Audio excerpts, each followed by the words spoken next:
Le bilan, c'est déjà dit que chaque voyage, c'est un défi. Parce que nous voyageons pour un seul objectif. L'objectif, d'ailleurs, qui nous intéresse et qui nous anime, c'est permettre à tous ceux qui ont la chance de rencontrer notre hôte d'avoir plus ou moins quelques informations utiles concernant la marche de la société. Nous, on veut apporter aux décideurs les informations qui peuvent être utiles dans la prise de décision, parce que n'importe quel pouvoir a besoin des outils de la décision. Si nous faisons tous dans le sens d'applaudir sans pour autant réfléchir, sans pour autant apporter l'information réelle, ce serait difficile pour nous dans le contexte actuel de s'en sortir. Et donc, la logique nous recommande de faire un rendu avec beaucoup plus de lucidité. C'est ce que nous faisons. Donc, quand il y a des problèmes, nous constatons les problèmes, nous transférons les problèmes et nous passons l'information concernant les problèmes de telle manière que ceux qui ont la capacité nécessaire à résoudre ces problèmes puissent apporter des solutions. Ce n'est que comme ça qu'on peut avancer. Mais si on ne pose pas de problèmes, ce serait difficile d'avancer. Vous allez constater que, entre autres, parmi les problèmes que nous avons rencontrés ici, puisque nous avons déjà passé la partie où les problèmes rencontrés, mais puisque nous sommes dans le bilan, donc on peut y revenir.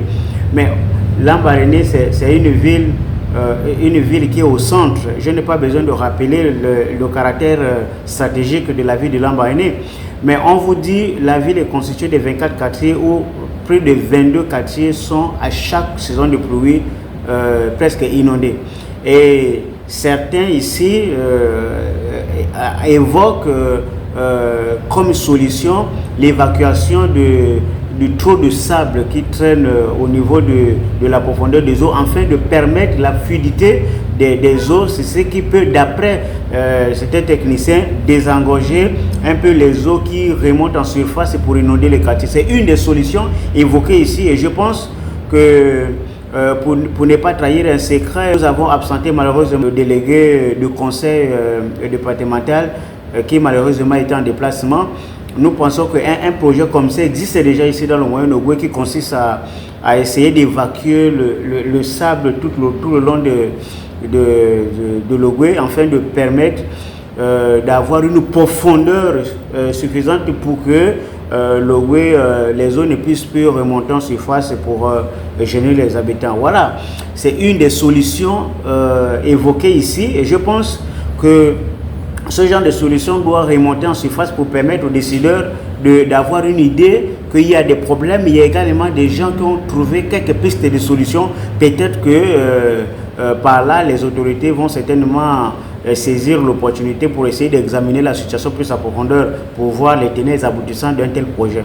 Et donc, voilà, globalement, c'est ce genre de problème que nous, on se donne la mission d'aller détecter sur le terrain, ensuite remonter cette information pour permettre aux décideurs d'avoir les outils de la décision nécessaires pour décider. Parce que c'est notre pays, nous sommes tous concernés, et comme je n'ai cessé de le rappeler, la transition, ce n'est pas une question de débat, c'est un état d'esprit. Nous sommes en période de transition, il faut déterminer ce que nous voulons. Qu'est-ce que nous voulons? Où est-ce que nous voulons aller? Et je pense que les gens se sont battus dans ce pays pour que la transition que nous avons tous rêvé, qui est là aujourd'hui, soit une période, une passerelle pour nous amener vers une autre dimension de la gestion de l'État, une autre façon de voir. Et cela passe nécessairement par un autre niveau de contribution qui n'a rien à voir avec les habitudes du passé qui nous amenaient à faire du surplace. Donc il faut avoir une certaine évaluation pour être sûr que nous sommes en train d'avancer mentalement, financièrement, psychologiquement, culturellement. Il faut que nous soyons convaincus que nous sommes en train d'avancer. Ce n'est que comme ça que nous pouvons, 2 ans, 3 ans après, faire un bilan et se rendre compte que la société, depuis telle date, est en train d'évoluer positivement, dans tous les sens.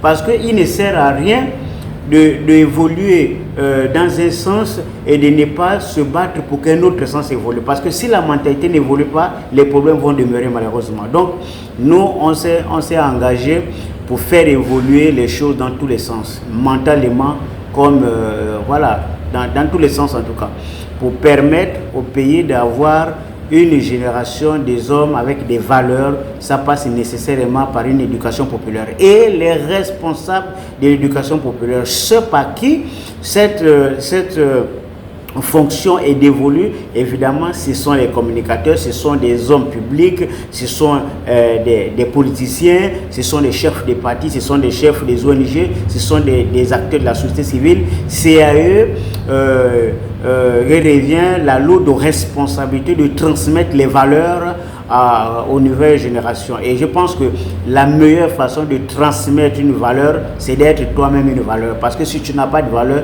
tu ne peux pas transmettre ce que tu n'as pas, malheureusement. C'est ça le problème. Et notre société souffre cruellement du fait que les gens s'arrangent de plus en plus à transmettre les valeurs qui ne sont pas les valeurs de progrès. C'est ça qui embête. Donc, nous, on se bat pour amener les uns et les autres à avoir la bonne information sur ce qui se passe. C'est ce que nous sommes venus faire à Lambaréné, constater ce qui ne fonctionne pas, essayer de voir et d'interroger à quel niveau se trouvent les difficultés. Et je pense qu'au fur et à mesure qu'on va prendre en compte ce qui est dit, eh bien, nous allons essayer de résoudre le problème plus tard. Parce qu'on ne peut pas ignorer le fait que à Lambaréné, évidemment, il y a des sons de cloche aujourd'hui sur le plan politique parce qu'il y a des minorités qui exigent de plus en plus la prise en compte aussi de leur présence dans la vie de Lambaréné, comme partout, un peu partout au Gabon. Donc, voilà, ce genre de débat, quand ça commence un peu, c'est mieux déjà d'anticiper avant que ça ne soit désormais un débat beaucoup plus généralisé. Voilà un peu de façon résumée ce que l'on peut dire par rapport à notre séjour dans le Moyen-Ogooué, que j'espère faire le complément avec tout ce que nous avons eu comme échange avec les jeunes et puis comme vidéo. J'espère que ça va édifier ceux qui nous suivent au quotidien, que je remercie déjà au passage pour votre soutien. Le soutien, c'est important ce que vous faites parce qu'il faut soutenir les acteurs qui facilitent l'éducation populaire pour permettre au plus grand nombre d'être intéressés par ce qui est véhiculé comme message. Dibouts, était dans le cœur.